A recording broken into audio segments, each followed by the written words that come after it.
أهلي وناسي جمعة مباركة. طبعا النداء الأخير لأنصار الليل، أنصار الغدير، مسيرة المزناوة فرع صنعاء. طبعا رسالتين على الطاير. إطلاق سراح الشيخ حمد والماجدة أميرة صدام حسين بأسرع وقت إلى أقرب مركز إلى الجوف. اليوم رسالتنا نقول للمشايخ والأعيان والقبائل وكل أحرار الجمهورية، العشائر من الحديدة حتى عمران حتى الجوف، عليكم اليوم بالنكف الأعظم، نكف الكرامة. نعم، الميليشيات هذه لا تعرف إلا القوة، فهي ميليشيات. والهلال الشيعي انتهى الهلال الشيعي، بقي عندنا في عصر العرب. إذن عصر العرب عليها أن تقوم بالواجب. انتهوا في كل مكان، الهلال الشيعي انتهوا حتى في دول الخليج الآن سيتم التعامل معهم. فعليكم أن توقفوا هذا المراهقين بتاع الشمة، يعمل الشمة هو قال يعني انت للهواء مارب. عليكم رجال مارب ورجال البيضاء والجوف وحديدة تعز بالمناطق الوسطى بالنكف الأعظم. وعليكم كل واحد يقوم وكل واحد يتكلم على الميليشيات. هذا خلاص طفح الكيل. يعني خلاص ايش باقي مع الشعب اليمني؟ انه يعني خلاص يقول انا اصل العرب خلاص انتهى السالفه. اليوم اصبحنا ترند عربي والعالم كله سمع بنا من كل شهر نثرة من هذه الميليشيات. طبعا اليوم نكون او لا نكون، عليكم بالخروج والنكف الاعظم يا قبائل مارب، يا قبائل الجوف والطوق، كل القبائل والعشائر تخرج تكنس هذا الميليشيات المراهقه. والى الاباء والامهات، اسحبوا حقكم الزنابيل الرخاص، اسحبوا حقكم اطفالكم المراهقين. نعم. رسالتنا الثانيه طبعا للمناطق الوسطى طبعا، يعني ومشايخ المناطق الوسطى وعقلاء المناطق الوسطى وخاصة في محافظة إب الجميلة. طبعا أنا أشوف الذي لا أشوف في محافظة إب، يعني إحنا كلنا مشايخ الحمد لله ما شاء الله، كلنا أبونا مشايخ، كل أبتنا مشايخ داخل محافظة إب بالتحديد، لأنه الفلوس استادة معنا. فالذين نريد نقول لأخواننا في أب، لا تضلوا ليش بملعب صلب السيد بالاستاد الرياضي بالورافي الرياضي تلعبوا كرة قدم وحسستموني ذاك الساعة انكم من سطاطة من جودة ملك الربابلك. يابا ما بش معانا طريق نمشي، حمار نركبه، واشتيك تعمل لي فريق رياضي واشتيك تعمل لي طرق على حسابي. تمام، العقل زينة، احنا قلناها قبل.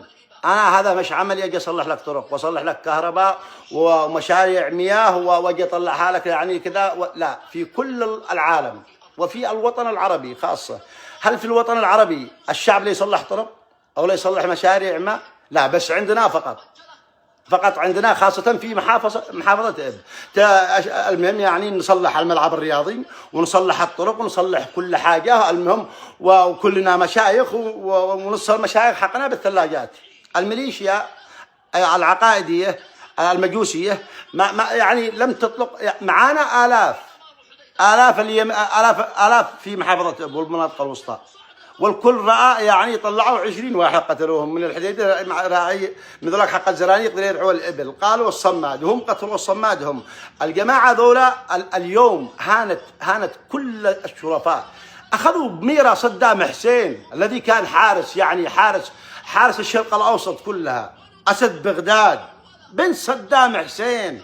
اليوم هثارهم مع صدام حسين مع ميرة، لأنه الحاكم الفعلي داخل العاصمة صنعاء هو إيراني. هذا ريموت كنترول فقط، هو إيراني الذي دخل لا مستشفى الولادة. إيراني هو يقول لكم هذا بالصدام، هو قتل مننا مليون. الحقد الدفين من الميليشيات وكل شيء. ولكن نقول لميرا كل الشعب اليمني سند لش، يعني جبل وراء ظهرش. أقسم بالذي رفع السماء بلا عمد، لو كنت بعد الشيخ حمد هذا إنه أقسم بالله إني لا ضحي براسي وأولادي من أجله. رجل بطل كف، لأنه لا يضيع النخوة يعني نخوة العربي الحمير الأصيل. أما الزنبيل الرخيص الذي يقول لك إحنا في محافظة عليكم أن تحترموا أنفسكم. مش شعب إب بالملعب يلعب كوره، وشعب ابو حيدر يعني جمهور ابو حيدر ما هو مكان هنا. جمهور ابو حيدر وين؟ يعني بالمعرض. خلاص ابو حيدر نفذ اقطار السماء، بتظلي بالمعرض مثلا جمهور ابو حيدر.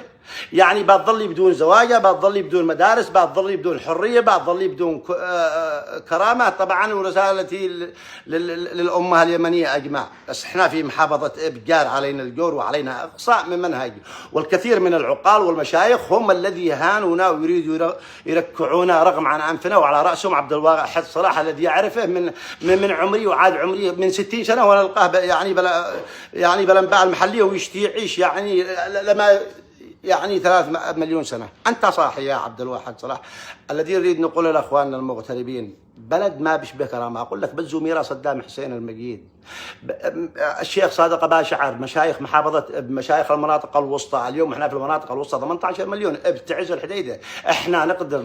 احنا نقدر نعمل فارق كبير. عليكم بالثور، الدين وطن وكرامة. نعم ثوار أحرار نكمل المشوار. هذا الميليشيا لا تخاطب معها، لا صالح الميليشيات. تصالح واحد عقائدي يحكمني إيراني من داخل إيران وجيت تقول لي صلح لا طريق، يا بها الطرق لا تصلحها، والكهرباء والماء والحركات والسكون هي الحكومة التي تأخذ خيرات الوطن وتصلح للمواطن هذا. طبعا طالما انا مواطن يمني انا لزوم اريد حقوق من الوطن هذا، اما ان الوطن هذا ما حصلتوش منه حبه اسبروا حق وجع الراس وتقول لي ابو العباس الراجل جالس يدينا يصرف الناس يطي يعني تقيه بالتلفزيون حق صالح 30 سنه، وانت تقول لي كل يوم قصه يعني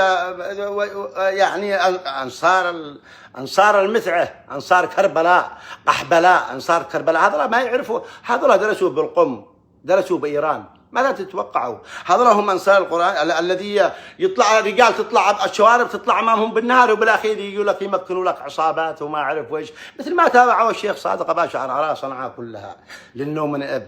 انت تجي تصلح لهم طريق وتفتح لهم مشروع ما وتعمل لهم حاجات، والمشرف يجي يعمل هكا يقص قصه ويزعق النصر للاسلام. كفاح نضال حتى الساعات الجمهوريه. نكون أو لا نكون، إن أردتم الحرية والكرامة فعليكم أن تثوروا أمام الميليشيات. هذا النكف الأعظم، هذا قد أكبر فاكس يصل، حتى هذا لن يغفرنا الله ولا رسوله ولا تغفرنا القبيلة ولا هذه كارثة كارثة. بنت جاء من تكريت يعني عيونها وكلامها كلها بنت صدام حسين، حتى لو مش بنته هي بنت صدام حسين، قال بنت صدام حسين خلاص كفى، ما اعترفاش ولا حقيقي من ما هو بنت صدام. عليكم أنتم الآن تحركوا الكلاشينكوف تبوزكم، اخرجوا، لا تخافوا من الميليشيات، والجيش بيحرك معاكم، والتجار بيحركوا معاكم، واحرار الجمهوريه وراء ظهوركم. ثور الدين وطن وكرامه على مسيره المزناوه فرع صنعاء. انصار الليل انصار الغدير هزي خصريش هزين. اقم الصلاه.